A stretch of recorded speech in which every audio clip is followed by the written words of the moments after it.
very roots of healing, of negativity and singularity, including the ultimate form of singularity, which is focus, the whole state of things, the pure violence without object anymore.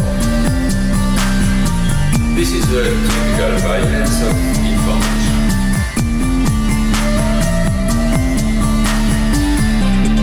It's violent because what happens there is a murder of the real, the vanishing point of reality. Let's not have a misunderstanding here. Thank you for joining us on Machinic Unconscious Happy Hour. As always, I'm your host, Cooper Cherry, joined by my co-host, Taylor Atkins, and we are sponsored by the People's Institute for Revolutionary Semiotics. Before we introduce our guest today, we do want to mention that we do have a Patreon account at patreon.com/MUHH, so please consider throwing us $1 a month to help support the show. Taylor and I are very excited to bring you a returning guest. Leon Brenner is going to be speaking about his book, once again, The Autistic Subject on the Threshold of Language. This episode will focus primarily on the autistic rim. Here is Leon. We left off talking about the rim, and we said we need to talk about the drive, right? Yes. This is where we left off last time. So shall we just begin with that? I think that is great. My only thing would be if you feel like we need to go over the unary trait, we can say a little bit about that, or you can tie it in later. The foreclosure of the unary trait and then the foreclosure of the rim have some resonance, as you point out in your footnotes. We can think about if we want to start with either of those, but we were on the rim last time. So we could continue with that and circle back, like the inverted circle 8, whichever feels more. But since we only have you for a limited time, maybe we can leave out the unary trait and just kind of dive in. Yeah, let's see if we get there, Let's see if our discussion takes us there. I think it's important because we ended on the question of the rim, and then maybe the first thing that is important to do is to distinguish the rim as I discuss it in terms of the autistic subject. Mm-hmm. So let's say the autistic rim, and the rim in general, which is a concept that Lacan develops and presents regardless of autism. So it appears with no relationship to autism, but it does appear in relation to this concept called the drive, right? So we can begin by speaking about the drive and see where the rim sort of gets into the picture. Right. And then by understanding exactly what is the rim of the drive, trying to understand what is the autistic rim, how do we distinguish it, what is its relationship with this rim, etc. Right? Because these are two concepts. So again, I don't know if we talked about it last time about mistranslations of Freud, because there's so many. We didn't, but this is one of my this is a hobby horse. Yes. This is one of my favorite things to talk about. You spend a little time. You don't take Strachey to task like I like to do. You're pretty generous on that front. But he uses one term in English, instinct, for Trieb, and the word in German, instinct, and Freud never confuses the two. This is, I think, I'll just say it's bad luck. It's unfortunate. Absolutely, that's an understatement. Mm-hmm. And there are many other translation problems, but maybe this is one of the most crucial ones, right? Mm-hmm. As you said, Taylor, in German there's the word Trieb, which is very similar to drive in English, right? And the word instinct, which is very similar to instinct, right? And Freud uses these to designate different things in his theory, which has to do more with the drive than with the instinct. Psychoanalysis is more to do with what is already psychic, and the drive is this, yes? So we can say that the drive is more of a psychoanalytic concept than the instinct. And when Lacan refers to this translation error in Seminar 11, he says it quite explicitly. Trieb and instinct have nothing in common. So what is an instinct?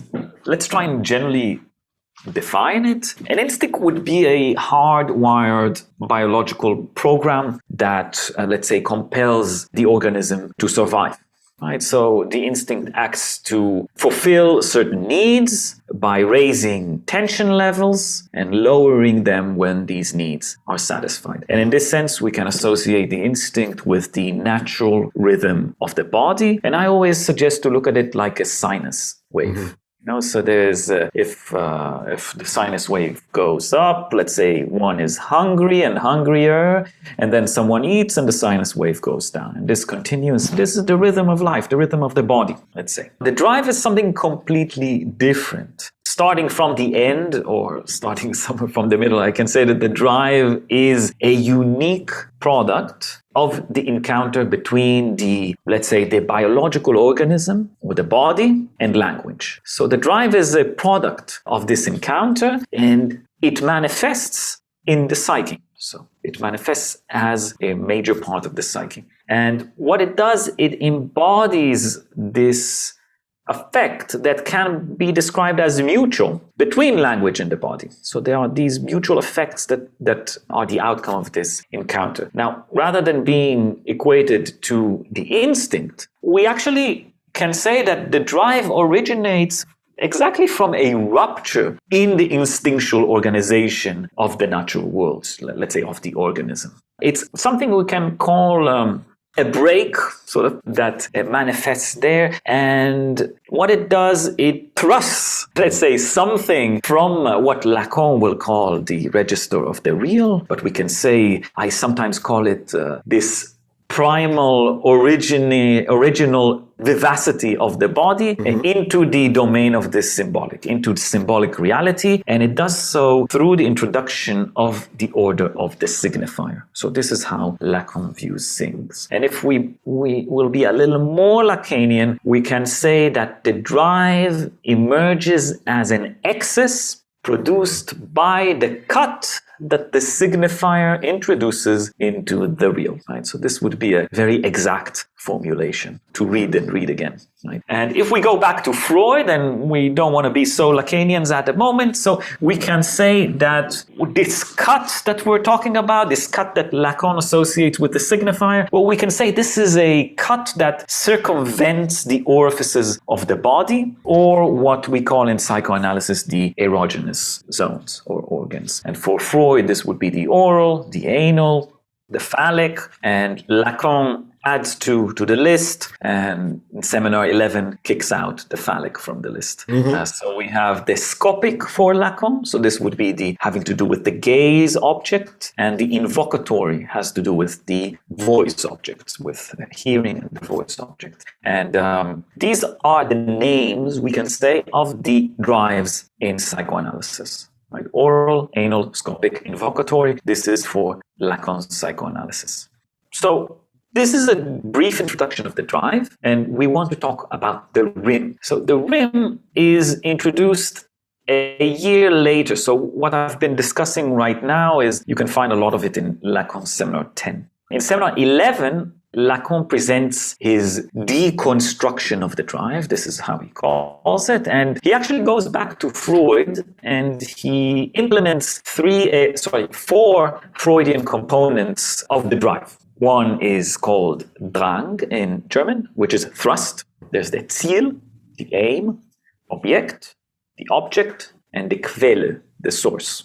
Now, we'll briefly introduce ourselves with these, and then we'll see that Lacan actually makes a little transformation here and introduces the rim. Right? So this is where the rim is introduced, and this is our major topic today. So let's try and contrast these components of the drive with what we might call an instinct. So let's start with the thrust. The thrust is characterized by Freud as a constant force. Unlike the instinctual need, let's say hunger, for instance, it doesn't engage with the organism as a whole. Right? It is divided into the erogenous zones of the body. Right? So there's these thrusts, and they are partial. They have to do with these particular erotogenic organs. The instinct would engage with the organism as a whole, and like we said, will function like a sinus wave. Right? It has this rhythm, but the drive is a constant force, so we might imagine a straight line, right? Or what we might call a constant function in mathematics. In a second, I'll say that this straight line is actually a circle, but we'll get there in a moment. Now, the aim would be the second component, and the aim provides the trajectory for the satisfaction of the drive. Now, what is interesting with Lacan, it's an interesting concept in general to think about and even develop philosophically, but Lacan theorized it in psychoanalytic terms, and he insisted that there is a strict dissociation between the aim and the object of the drive. Right? So the drive aims for a satisfaction that is totally indifferent to the identity of its object. Right? Now, this is very different than an instinct, because hunger will aim at the consumption of food. Right? So hunger will be satiated by consuming food. But the oral drive, let's say, what we usually associate with the mouth, for instance, does not necessarily aim at stuffing the mouth with food, right? One might say that oral satisfaction can also be gained by just ordering from the menu, just talking about the dishes, let's say. So this would be a way to gain satisfaction. And you see, it's not about the food, right? It's about some form of oral satisfaction. So there's a divorce, a dissociation between the aim and the object of the drive. And in this sense, we say that the drive aims around the object. Mm-hmm.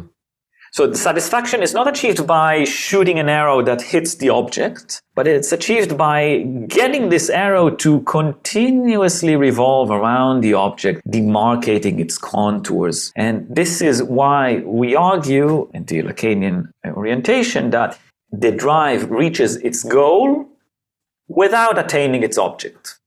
So the drive produces satisfaction without attaining the object, by circumventing it. Now, the last component is the source of the drive. And this is what Lacan calls the rim-like structure. Right? So the source of the drive have the rim-like structure of the erogenous zones of the body. So these are not, again, associated with the biological function of these organs, but with their role in the mediation between the body and language. So now we have these four components of the drive, and we will see that in Seminar 11, Lacan develops them into what he calls the schema of the drive circuit. I don't know if you remember the schema. It's sort of this arrow that goes around the object. Yes. I remember Cooper said it looks like a pacifier. Yes, I agree. So this is the schema.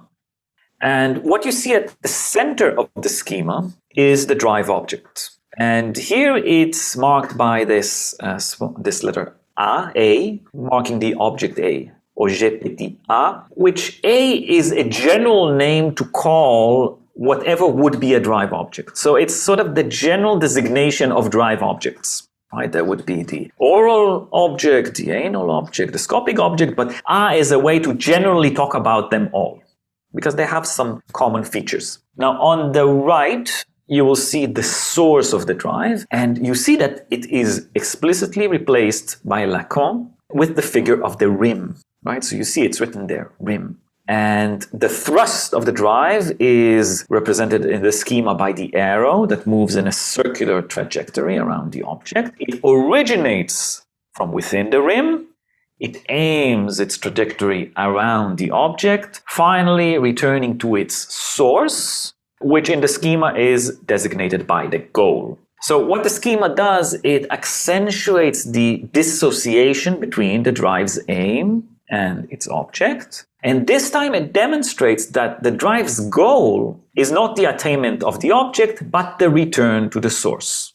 Right? Constant force, we said. Right. So previously I said, imagine a straight line. A mathematician won't find this so problematic, but a circle can also is a straight line, just repeating itself in a way. So what we see is that, according to Freud, at a certain point in a child's life, the drive stops its development and it fixates in a certain way. And what we might say now, using these schemas and explanations from Lacan, is that this fixation sets this circular and continuous motion of the drive circuit, and it puts in place this most essential mode of libidinal repetition, we can say. And this is a movement that repeats itself, where the drive originates from the erogenous zone, continues to circumvent the object, and returns to the erogenous zone from where it set out in the first place. Right? So we would say that maybe this is the reason, and this is just a pop psychology example, a pop psychoanalysis example. So this is why when someone says that they're hungry, for instance, we have the sinus wave, remember? So it goes up, and then someone eats a sandwich, so it goes down. It subdues the instinctual need. But, sometimes, even though we are full, we keep on eating another cake, another coffee. And you see how this sinus wave is disrupted, where we see the circuit of the drive sort of peeking out from the bottom, marking out the object there. And the satisfaction that I get from, let's say, doing this, from eating another cake and another cake and another cake, has nothing to do with the instinctual rhythm, right? But it has to do with the satisfaction of the drive. And this is why Lacan would say that the object A is introduced from the fact that no food will ever satisfy the oral drive except by circumventing the eternally lacking object. So this is a quote from Lacan from Seminar 11. So we see that it's not so much the object. When we talk about this object, it's not the object that we find and consume. We see that the drive object is actually this hinge that conditions the relationship between the rim in its manifestation as a source and a goal. And it is situated between these two surfaces, let's say, of the rim, one associated with the body and the other associated with language. I give this metaphor. I don't know if you just breathe through it, because for me it's very touching. It has to do with my youth and let's say building tents. I like doing that. And there's a certain trick. If you want to build a tent out of sheets, you take two sheets and you put them one next to the other, one over the other, and you put a little rock, and then you tuck them both around the rock and you tie a rope around this rock. And this way the sheets don't separate. So you can, in a way, illustrate the function of the drive object in this way. It is this little rock put in between the body and language, these surfaces of the rim. And by having this circuit circumventing the object, we have these two, let's say, sheets tied together. I was wondering in your book where that image came from. I was struck by that. I thought it was very singular, because you don't attribute it to Lacan or any of the other interlocutors. So that's interesting that you gave us a little insight into that image. Yes, absolutely. For me, it's crystal clear, because I've done that many times. It's an excellent way to build a tent. but it also illustrates this notion that I forget the author you cite, but this notion of that recurs throughout the book, this nodding of jouissance and language. Yes. Right. Yes. Okay. Exactly. So we see here a dynamic perspective on this nodding, right? And in the book, when I ask the question, what could be the object that is foreclosed in autism, in autistic foreclosure, I give three different perspectives through which to try and investigate this question. Mm-hmm. One is more, let's say, structural or linguistic in its essence. The second is topological. And the third is dynamic, right? And today we're talking about the dynamic interpretation, the understanding of this knotting in terms of libidinal functioning and the circuit of the drive. So shall we try and address these concepts in the context of autism? Please, yes. Yeah. Okay. So one of the hypotheses that I present in the book is that in autism, something of the inscription of the rim in the circuit of the drive is foreclosed, right? So in my book, I call this operation that stands behind this foreclosure, I call it autistic foreclosure. We talked about it last time a little bit. And what I do is I associate it with the alterations that we see in the functioning of the drive among autistic subjects. Now, briefly stated, and this is again an illustration to understand what I'm aiming at here. Maybe I'm not aiming at the object here. We'll see. So, briefly stated, and you can read more about it in the book, I argue that in autism, the drive circuit is altered in such a way that doesn't affect the thrust of the drive. Right. That remains a constant force. And it doesn't affect the object of the drive per se, because it does appear, let's say, well, for Lacan, we say something appears in the real, right? So the object of the drive appears in the foreground of an intolerable real. But what is the effect of this alteration is the lack of the rim. So in this sense, the source and the goal of the erogenous zones are in a way foreclosed. So we would say their designation in the psyche, their psychic designation, their symbolic inscription is foreclosed. So what we see, in fact, and this is what I argue, is that in autism we see the foreclosure of the rim of the drive. It gets a little more complicated in the book, but let's leave it on this level today. So we see that there is no drive, and in this sense, the drive circuit loses its aim and is thrust into an aimless movement. Right. And in this sense, it is unable to symbolically inscribe the drive object. And here we have these two sheets. Something about their knotting is disturbed. So in other words, we can say that without the rim, the drive circuit is short-circuited. Right? It lacks a source and is unable to return to its goal. And in this sense, it, let's say, disturbs the inscription of the drive object. And this is why we say that in autism, there is no big other. Because the drive object, the inscription of the drive object is achieved in the other, according to Lacan, and it instates the relationship between the subject and the other. And because the big other is not rendered as the carrier, as the bearer of the drive object, it, let's say, is in a way foreclosed. Or we can say there is no dimension of lack inscribed in it. So we would say it is an other that is divorced from the domain of the symbolic. So, and this is, let's say, the major point in the book is that this disturbance in the relationship between the subject and language, between the body and language, is the fundamental characteristic of autistic subjectivity. And we are, in fact, faced, when we meet autistic subjects in our praxis, we are faced with subjects that have very unique difficulties with their relationship with language. All of this is fascinating. I don't want to necessarily keep you too long on the rim, since this does open up to, for example, the invocatory drive, and that gets us into chapter 7 with the linguistic spectrum and the linguistic questions. I guess I would say you do modify that hypothesis, right? Where you sort of put forth that it's the source and the goal that are foreclosed, but you kind of rework this, right? And I just wanted to know what the implications are, or really quickly, like what it is when you argue that it's not necessarily both. It ends up just being the goal, that perhaps the source is not itself so foreclosed. Does that open up too big of a can of worms? Oh, that's a very insightful comment. Absolutely. I'm very impressed that you've noticed this argument, which is so really between the lines there, but it is very important. Yes, it's the idea that we do see, let's say, the effect that the drive has on autistic subjects, and it has particular effects. If last time we talked about, let's say, defecation and the disturbances in that on that level, also disturbances in, let's say,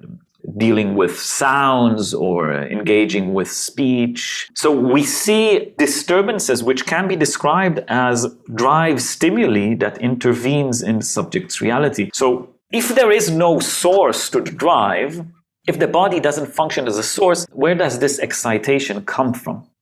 So what I sort of suggest in the book is that, in fact, the erogenous zones go through a process of demarcation on the body, and this trace, the trace of this demarcation still remains in autism. because we do see drive stimuli intervene in particular ways in the body. But what is foreclosed is then the demarcation of these erogenous zones in the symbolic or in the big other, as we say. So drive stimuli is experience, but in a non-mediated way.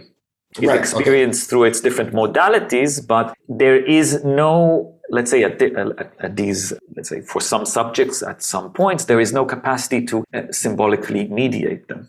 So what is foreclosed is, this is something that, again, is maybe a can of worms, but what is foreclosed is the rim of the circuit of the drive, but at its third stage, let's say, I talk a little bit about Freud's theory of these drive modalities, and I say, well, first the rim is inscribed on the body, and then it is foreclosed in the other, which goes against some other scholars that ask this question of the drive, and this is presented in the book. Yeah, I mean, I think that actually helps to crystallize it for me, because it is this movement from the active to the reflexive to this third stage of becoming passive, of becoming the object, would you say, for the big other. That's part of what forecloses the goal and the return of the circuit, which kind of renders it aimless, as you say in diagram. Exactly. In the passive stage of the drive, the big other is introduced. We say this is when the baby is able to enjoy the mother nibbling or the parent nibbling at its feet. Right? There's a unique kind of satisfaction that is achieved on this level and not in the previous levels. In order for this satisfaction to be achieved, there has to be inscribed a relationship between the subject and the big other. So what is disturbed, in fact, is this relationship, and this is why we say that in autism there is no big other. And that goes back to what you've pointed out throughout the book leading up to this, which is this notion of a sort of siphoning off of jouissance and a sort of yielding to the other of jouissance, which allows for the symbolic inscription or designation. And that's part of what is short-circuited. Right.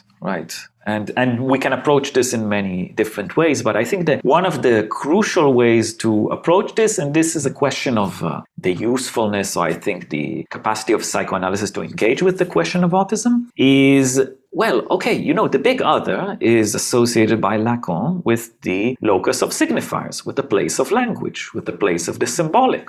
Right? The big other is the place where things are symbolically inscribed. So if there is no big other, well, are we talking about subjects that are outside of language?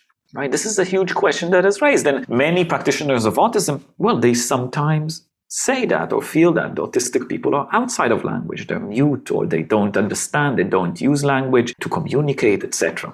Now, one of the major points in the book is this insistence of mine that this is not the case. That autistic subjects are not divorced from language, but they use language in an original way. And through this way, they can find their own unique solutions to being in the world, to existing. And what I basically argue, and well, maybe we won't get too deeply into this today, is that while autistic subjects have no access to the big other in terms of being the locus of signifiers, they do have access to language with the help of what I define in the book as a sign, a linguistic sign, which is a linguistic unit that is distinct from the signifier. And we can say briefly that it's more akin to a rigid linguistic object than the empty and dynamic signifier. And what I argue about the rim, and we're getting to this point, this important point, is that with the help of signs, autistic subjects are able to construct a neo-rim.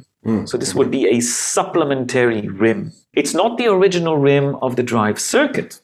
It's a supplementary rim that enables a unique type of psychic dynamism. And this is the autistic rim.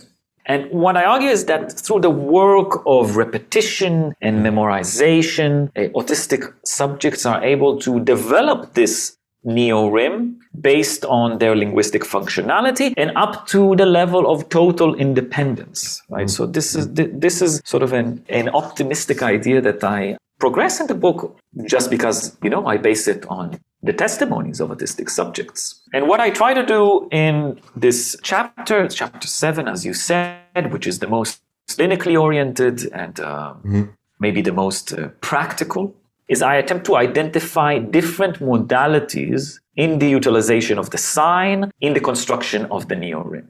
Right. And I base my work on the work of Jean-Claude Malleval, which is one of the most talented and inspirational Lacanian writers on the subject of autism today, if you ask me, and on other case studies and testimonies that I collect. And what I identify, and we can say so far, because today I'm working on some new things and we might add some stuff there to this idea, but what I identify so far are 4 such modalities of the use of the sign, which I distribute on what I call the autistic linguistic spectrum.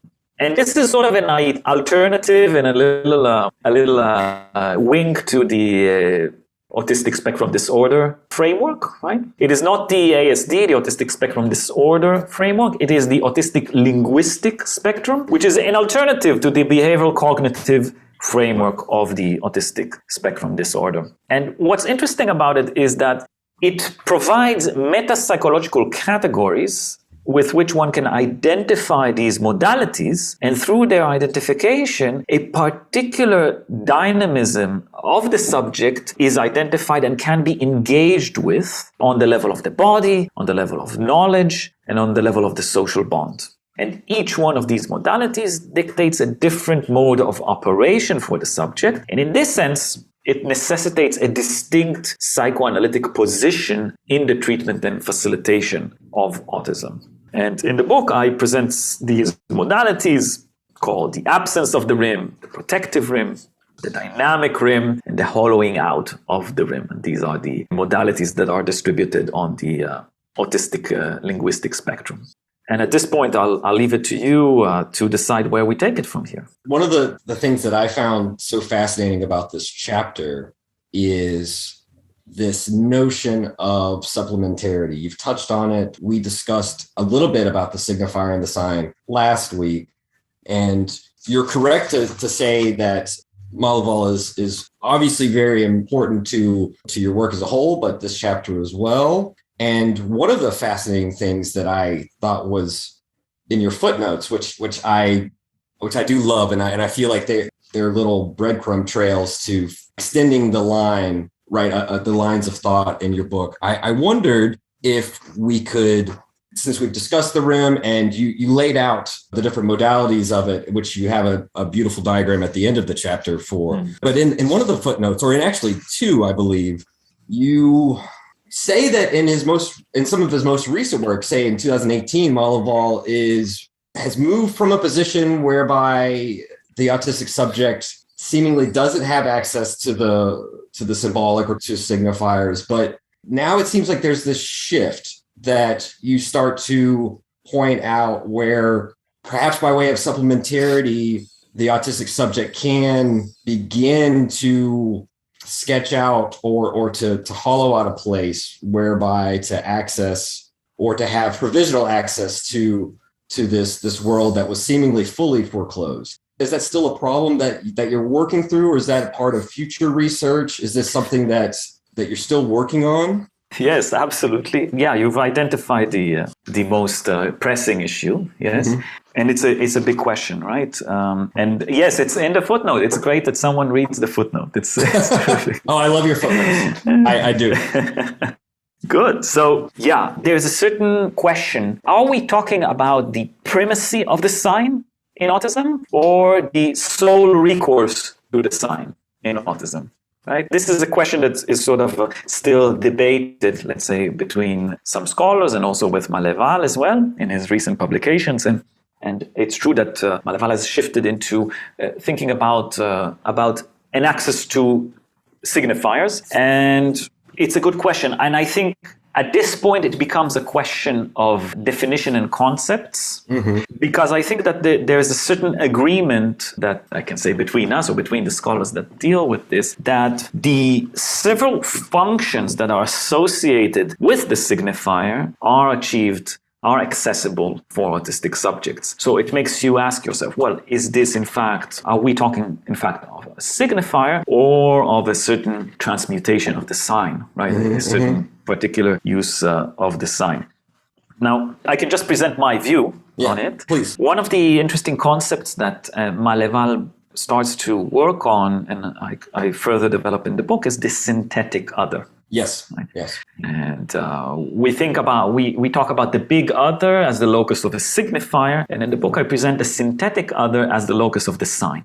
If we think of the other as the locus of signifier, we think about different linguistic units which are empty. They do not refer to anything. They are bits of sound, let's say, and they relate one to another. And through these interrelations, we talked about that last week, meaning is engendered. So the big other, the other signifier, is this network of interlinked sounds which are dynamic and change their links. And just you see meanings evolve out of these historical events, or slowly evolve in the history of human language, and this is the place. Now, the synthetic other, we can imagine it as a matrix of sign and referent, right? So this is how the sign works. Unlike the signifier, which only refers to other signifiers and not to a referent, the sign refers to a referent, and it has a rigid relationship with this referent. Right. So the synthetic other would be like a matrix of, like a code language. This sign means this. This sign means this. This sign means this. This sign together with that sign might mean this. Right. So this is how it is complexified. Now, what we see in the clinic of autism, and I see it myself as well, is that many times. This is some new stuff, by the way. This is great.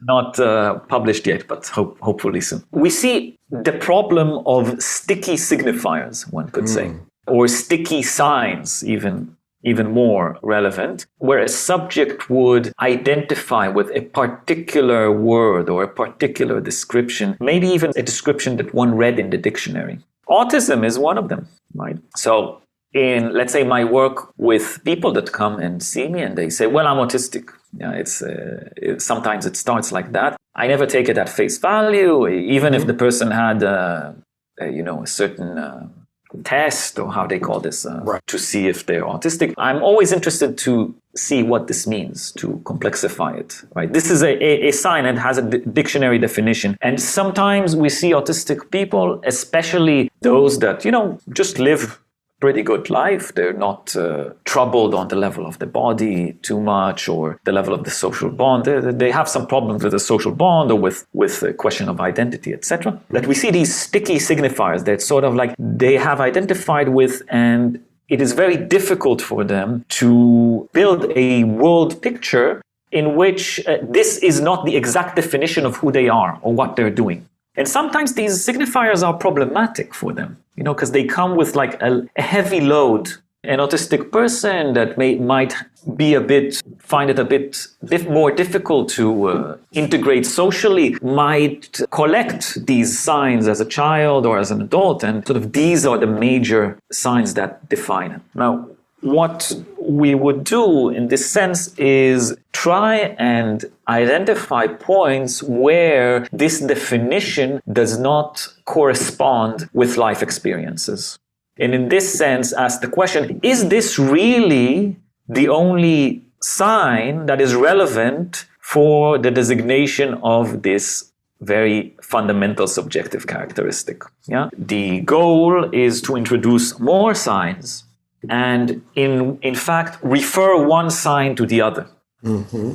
So it is not so much finding signs that refer to reference in the world, but saying, well, maybe this sign that defines you actually has a relationship with some other sign. Maybe, let's say, I just don't want to give examples from my work, because this is not okay. So let's leave it at a very theoretical level. So what we do is we interpose one sign to another. Now this might should light a red light or a green light in your mind, because this is how signifiers work. Right. Signifiers refer to each other. So what we see here is one sign refers to another. I'll give you an example now, because it will clarify, and then we'll patch up this subject. Temple Grandin in her book says that it's very difficult for her to conceive of abstract concepts. For instance, the concept of peace is difficult to comprehend because there is no referent for it in the world. right? So because she's dependent on signs, she cannot find a referent to attach to this sign. What she does is interpose signs in her mind. And these are visual signs. So she interposes the image of a dove and the image of a leaf, or of an olive leaf or something. I don't remember exactly. And what she does, she says, in my mind, I see these images and I interpose them, connect one to the other. And the relationship between these 3 or 4 images, this is peace for me. By doing so, she creates an abstract concept. But it's not an abstract concept in the way that we would refer to it, right? And I think Maleval refers to it briefly and he calls it pseudo-concepts. Yes, yeah. Now, the way that I look at it is that what Temple Grandin is doing is creating pseudo-concepts. She is creating, let's say, we should name it. We should think about a name, and I'll write it in my next paper. So, but it's a complexified sign. It's a sign, transmutated sign. It's a pseudo-signifier, maybe we can call it. It's a pseudo-signifier. This is a good way to call it, right? She creates a pseudo-signifier because she interposes signs. But I would maybe risk saying that this is not a signifier per se. Right. And I think this is where the sort of discussion is at this point. Are we talking about a transition from the level of the sign to the level of the signifier, or are we talking about pseudo-signifiers in this interposing? One of the directions of the treatment in autism is producing these pseudo-signifiers, right? And finding a way that they could not be destabilizing, but be actually a source for satisfaction and more freedom in one's life. And these pseudo-signifiers and, let's say, some other linguistic implementations that we see autistic subjects make with, they provide the subject access to a dynamism that we do identify with subjects that are disposed to the use of signifiers. So I think this is the point, that this is the debate. And if you ask me, we don't really have to say or have to assume that an autistic subject will construct a signifier. It is, I think, quite admirable and fascinating, this notion of the pseudo-signifier. That's an interesting, just to think about when Nietzsche talks about the powers of the false, right? Because pseudos being false. I mean, for Nietzsche, it's a completely positive thing. And I think that the way that you discuss it in dialogue with Maleval is this notion of the fabrication of pseudo concepts. So it's not necessarily a negative thing. It is this question of construction, as you point out. And I guess that would be my way of asking you if I understand the difference between the closed synthetic other and the open synthetic other. It's not necessarily that the closed can't be ciphered at all by other subjects, but it's particularly that the closed synthetic other is specifically a way of inscribing or infusing affect into the quote unquote coded language, and the open synthetic other would that necessarily be divorced from affect and be more about a purely informational side? Am I understanding that correctly? Is affect the dividing line between the closed and the open, I suppose? Now that you ask me this question, I'm starting to think. My wheels turn. Okay. After we talked about this, but basically the distinction between the closed and the open synthetic other is one is closed. It's only used by the subject for a particular private form of satisfaction. Gotcha. And the open is also, let's say, open to the social bond, and in a way, Gotcha. It is true that on the level of coding affects or ciphering affects, we see many autistic people that talk about a private language, private language of affect. There's this excellent video by the late Amanda Baggs online, In Our Language, where she demonstrates her mode of affective communication that is closed off to the exterior world. But what is interesting, what sort of got me thinking right now is that, yes, one of the functions of these pseudo-signifiers is, in fact, some way of engaging with affect. This is something that we do see in the clinic of autism, whereas the hypothesis so far is that for the autistic subject, there is a disjunction between the intellect and affect. So one can intellectualize about affects, but the first-hand experience of affect will be outside the, let's say, conscious, rational, intellectual capacity of a subject to fathom. At this point, and maybe today for the first time, we can say that maybe we should think of the pseudo-signifier as a way to bridge or at least provide a compensation or a supplement for this divide. It does seem then that's what kind of struck me at the end of this chapter was it does seem to circle back around to one of Freud's fundamental issues with thinking through repression, which is precisely that what happens to the affect and what happens to the ideational representative in repression, they don't undergo the same fate necessarily. Yes. And, Exactly. and so that seems to sort of wrap things back around and enter it back up in this dialogue, which we've had at least since Freud, if not even earlier, at least, in psychoanalytic literature, but we could potentially find other interlocutors before or after that aren't necessarily in the tradition. But yeah, I guess that's kind of what I was struck by was this notion that what happens to the affect, what happens to the idea under repression. This is something for Freud that I think he struggles with, or at least is conscious of and tries to articulate throughout when he's thinking through what happens in repression and what are the associative links with the affect and the ideational representative, and is that the goal to link those together again associatively? It's all of this stuff got me really excited. No, absolutely. And I think a very interesting example for this you can find in Donna Williams' books. And for her, she describes this deep transformation in her relationship with her body, with her affects, following the publication of her first book. And I recently published a paper on the mirror stage in autism, and also based on Maleval's work on Donna Williams and the mirror. And there's a certain idea that is developed there that by creating this unique object, the book, which encapsulates her very most intimate subjective dynamism in it. It's a confession in a way. It's something extremely intimate. It's like a part of the body in a way. Yeah? By inscribing it in a book, and again, we talked last week about the entry into language through the written word.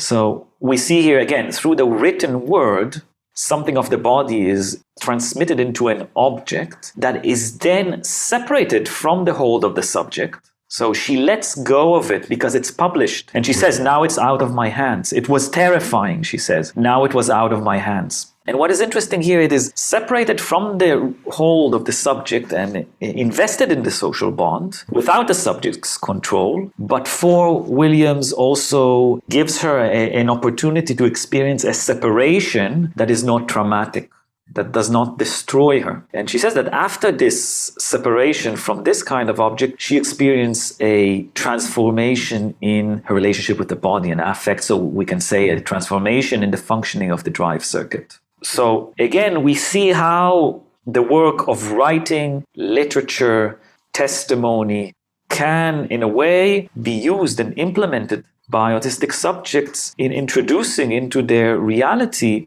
changes which are so dramatic that we might say things like, well, this might be an introduction of the signifier, or this might be an account of what happens in autism after the divide between intellect and affect, certain trajectories to take.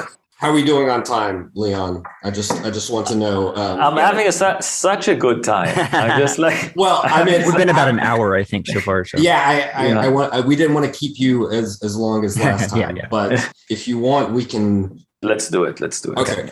Now, after all of this, I suppose I would want to talk to you, since we spent the beginning of our discussion today on the rim. One of the things I think I would like to maybe discuss, and maybe this helps to connect everything, are the different rims.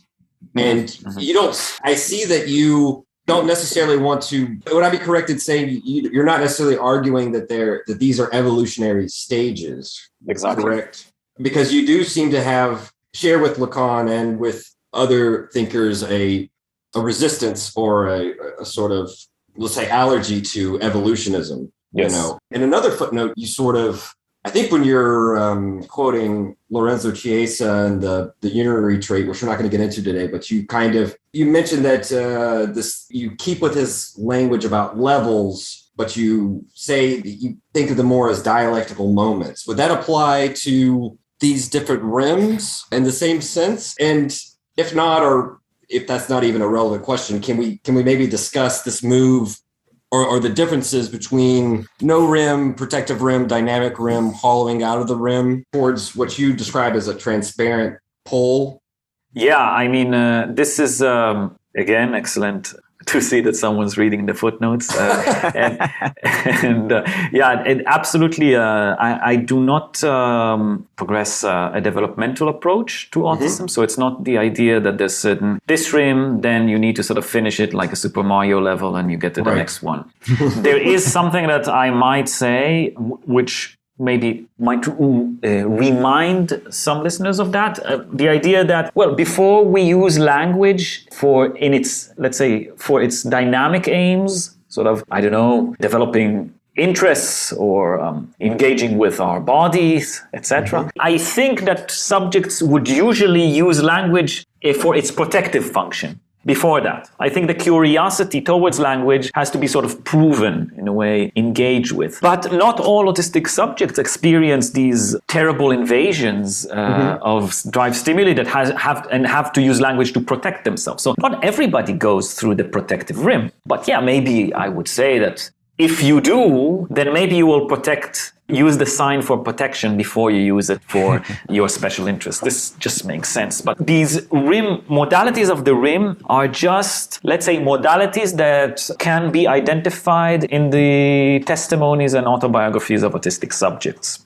Today we've spoken about a modality that I think is different. What we talked about, this pseudo-signifier today, I think this is another modality to be added. Okay. The idea is that there is no finite set of modality. That is not like the schizoid, paranoid, depressive, and then we get to there's no finite set of modalities. These are just ways that language has been found to be useful by autistic subjects. And what I do in the book, I say, well, we see that language is used as a means of protection. Right? Protection from the invasion of drive stimuli. It's also used for dynamic aims like, mediating bodily functions, social functions, creating fields of knowledge, and opening the subject up to these pleasures of language. Language, it provides us with pleasure and satisfaction. So this would be the dynamic aim. And then finally, using language as a certain, let's say, lexicon of the social bond and incorporate yourself in the social bond through your creations. Which is why the synthetic other is what seems to, you sketch it out, that the line goes towards that transparent pole, right? That would be sort of key in engaging in the social bond. This is what I progress in the book. And another point where there's a certain distinction between the way that Maleval views the synthetic other. I think that I view the synthetic other as this locus in which all linguistic inscriptions having to do with the sign take place. So this is from the protective function of language to the transparent pole, to the incorporation of the social bond. This synthetic other is just the place where these things are inscribed, let's say, when we talk about these in Lacanian's psychic terms. The transparent pole is the idea that the autistic linguistic spectrum is not demarcated by two, let's say, marks, low functioning, high functioning, etc. It's open. Right. There are many autistic people which are never diagnosed as autistic, might never even find out that they're autistic. And we can say that they are the transparent pole of autism. They're sort of out of whatever is relevant to clinically address, to address in the clinic, right? And this is the transparent pole, so it's open-ended. But in between or on the spectrum itself, prior to the transparent pole, we identify these modalities because we meet these subjects that come to the clinic or testify about their autism, so we can say something about it. it. And the transition between these levels or modalities is not linear, and it can happen in different ways, and a subject can adopt some protective aspects of language, some dynamic aspects of it. At a certain point, there's no necessity that the history will evolve in this way. Protection, simple autistic object, complex autistic object, double, special interest, etc., etc. These are just modalities that are found in autism, and every case is different. Yes, you make that point very clearly, that it's highly individual, linked to the individual history. And so that rules out what I kind of said before, this notion of a universal evolutionary development. And it also goes kind of to Lacan correcting Freud or against Freud by throwing out the genital and the phallic. Part of that is to say that there is no sort of evolution. There's no evolution towards a complete body, object, right? Or a complete body, that it's all partial zones. And so, thank God. Huh?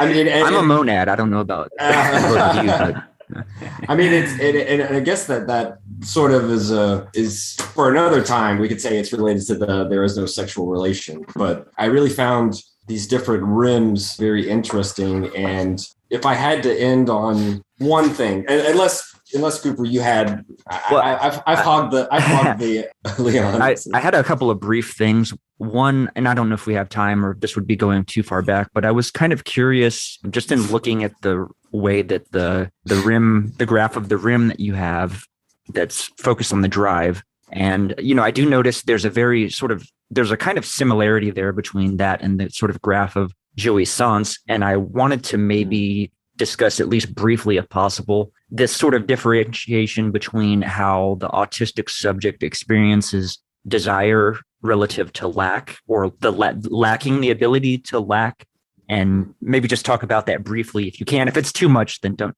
just disregard that. But I was kind of interested because I always associated for some reason objet petit as more of a relation to desire and sort of this metonymic horizontal movement rather than the orbital motion of the drive. It's kind of how I always perceive it, as a planet with this sort of elliptical orbit. I'll try and answer it briefly, and then I'll have a comment about what we've just talked about, ablativity and everything. I'll answer this briefly, and this is very explicit in Seminar 10 of Lacan, that when he says that if we want to speak about desire, or if there is desire for the subject, there must be a yielding of jouissance in the first place. Right. And Lacan discusses a certain yielding of jouissance and then a moment of anxiety, and then we see the subject's desire enter the scene. So in terms of the drive and the drive circuit and drive functionality, we have to say that, there has to be a yielding of drive satisfaction or drive stimuli to the big other. The drive has to be inscribed in the big other. The object of the drive has to be inscribed in the big other so that desire can be functional in the way that we see it in the clinic. What does this mean about autistic desire? This is a huge question that I'm grappling with today still, because, I'm not sure there is a consensus on that today, but it's a very good question, and I'm still grappling with today, and hope to have answers when we talk again in the future. My last comment for today has to do with exactly what we've mentioned earlier, the fact that Lacan took the genital off the trajectory of drive maturation, because, you can read Freud as suggesting this developmental pathway leading from autoerotism to narcissism to object love. And in a way, there are many intriguing comments in Freud, which today I think might be either read as being extremely unfortunate or read like Lacan is reading them by turning them up on their head. But some comments which I think were the driving force, and still are the driving force, for many practitioners of psychoanalysis and other psychotherapies today. And they're encapsulated in this notion called ablativity, as though there is an aim to the development of the drive which is normative or is adaptive or is healthy. And in this sense, we train analysts to be healthy subjects, sort of get to a point where their drive functions in the proper way. And then they go to the clinic and they teach you how to do it. Now, Lacan, as early as the early 60s, he was already really angry about that. And he was calling these kind of analysts that what they do, in fact, is an affective re-education. This is what he says is not the principle of the power of the treatment. It is not the exertion of power on the subject, making it like us, creating copies of the healthy analyst, and I'm making scare quotes right now in our chat. And this manifests itself in the Lacanian clinic in the fact that there is no predetermined trajectory for the treatment. You never know where it's going to go. This is the case-by-case perspective. Yes, you never know where it's going to go. And although the analyst takes the position of the subject who knows, well, he might know some things, but not that. In the clinic of autism and in the autistic linguistic spectrum, this principle also manifests itself in the fact that there is no predetermined aim to the treatment of autism. This goes against the most prevailing methods to treat autism today, like the behavioral methods that have a predetermined goal. They know what is good for the subject, and this behavior has to be extinguished and the other is not. But in the Lacanian orientation, there is no such thing. Every object could be useful. Every invention could be invaluable. There is no psychoanalyst that knows that the aim is the protective rim, or the aim is the dynamic rim, or the aim is this. It is whatever the subject brings to the clinic and the unique inventions that the subject puts forth, which are the driving force and the aim of the treatment. And in this sense, it is so important to keep the autistic linguistic spectrum open. This is the transparent pole, because it demonstrates that there is no end. There is no development that reaches an end point. Yes, the treatment goes wherever it goes and is not limited. So I think this is the way that we can learn something from Lacan's abolishment of the notion of oblativity and the final genital trajectory. And we see it in the clinic of autism in the sense that we don't necessarily aim to incorporate the subject in the social bond. Maybe, if that is something that comes up, if that is a wish. It's not the aim of every autistic subject to find a partner. It's not the aim of every autistic subject to find a job. It's not the aim of every autistic subject to, speak with his or her friends, right? Every treatment is different, and its aims are set by the subject and not by the practitioner beforehand. And maybe we can end with this. That's a beautiful point to end on. Yeah. And, it really clarifies I'll just say the kind of micro-political stakes of your book. Yeah. The arguments that you lead against, whether it be behavioral analysis on one hand or the evolutionary developmental stuff on the other, or this question about a cure, which you always put in scare quotes, right? All of that is, it was nice because you restated in different ways the conclusion to your work. And so I think that is a perfect place to end. Okay, wonderful. So let's do that. Yeah, Leon, we appreciate you. Absolutely. Especially for coming back and really getting into the weeds with us and helping us all to understand this issue and even to show us that there are still these things on the horizon that are open for research and discussion and really open to a lot of work in the future. So, I'm looking forward to seeing where you go with this. And, as you said, hopefully, I would hope, maybe in the coming year, we can reconvene and continue discussing either these issues or some other interesting Lacanian perspectives. Absolutely. I'd love to. And please, whenever you have an idea, just tell me. Yeah. Okay. We will. Yeah. Sounds great. Well, we're going to let you go get some dinner. Okay, good. So yes, gonna have some nice dinner. And tell me when things materialize and we have the podcast out, and I'll of course share it on all of my social medias. Excellent. And make sure that some more listeners reach it. We'll definitely do that. And that's Cooper's area of expertise. He is the editor par excellence. Okay. And we'll keep you in the loop, and we'll stay in touch. Thank you so much, Leon. Thanks again, Leon. Of course. And we'll talk soon. Yes. Absolutely. Have a great day. Okay. Thank you. See ya. Bye. Bye. And that will wrap up this week's episode of the Machinic Unconscious Happy Hour with Cooper Cherry and Taylor Atkins. The very roots of evil, of negativity and singularity, including the ultimate form of singularity, which is unconscious character.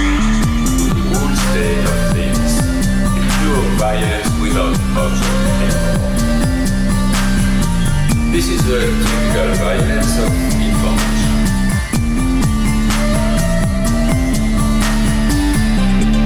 It's violent because what happens there is a murder of the real, the vanishing point of reality. Let's not have a misunderstanding here.